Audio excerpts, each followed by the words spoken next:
Matthew, Mark, Luke, and John, who were they? Matthew who? Mark who? Luke who? And John who? What were their last names? When did they write? Did they know Jesus Christ? Did they walk with Jesus Christ? Did they eat with Jesus Christ? Did they talk with Jesus Christ? Did they even meet Jesus Christ? The answer is no, no, no, no. Conclusively. The earliest of them that wrote 40 years after Jesus Christ, so they never met him. The last of them wrote 80 years after Jesus Christ, never met him. The other thing is, all of them seem to have written the gospel according to. Now, when you write a letter, do you sign it according to? According to is the third party.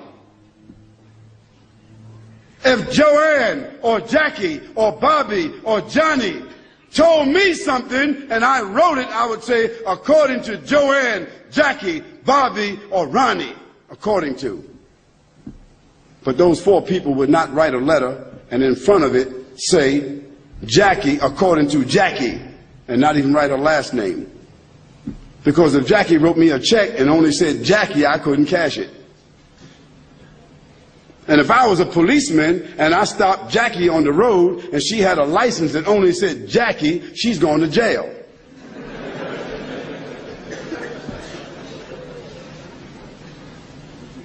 Where in the world is a document with only one name of four different writers that did not meet the one whom they're writing about? Where is that accepted in the whole world? Nowhere except in the Bible. And the church fathers and the church writers and the Christian historians, they all agree that perhaps those four writers themselves were only pen names. Because a writer would not write his first name according to.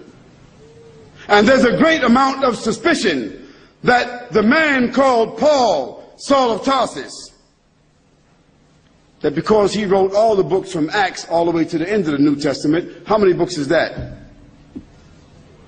How many? 16, 15, 17, 19?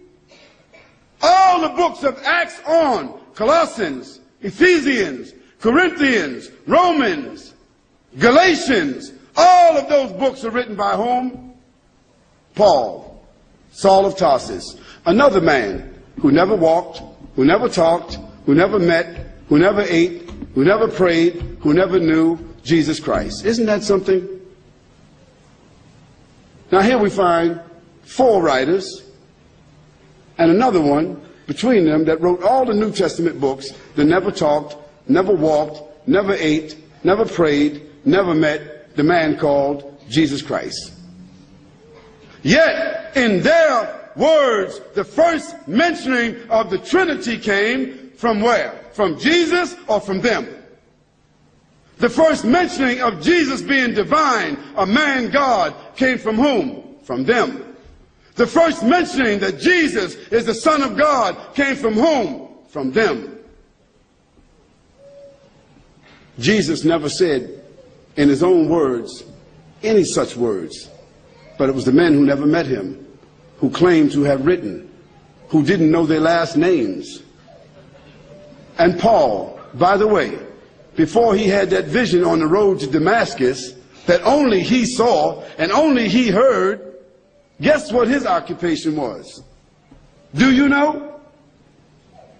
He was a bounty hunter, a hunter of Christians, hunting them down like animals, binding them and bringing them to where?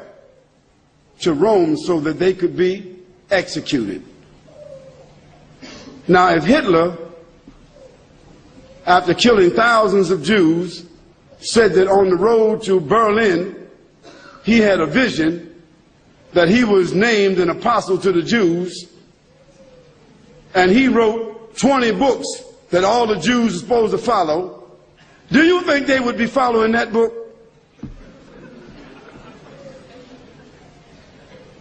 I don't understand how people just don't read history. This is not what Khalid said, so don't get angry with me.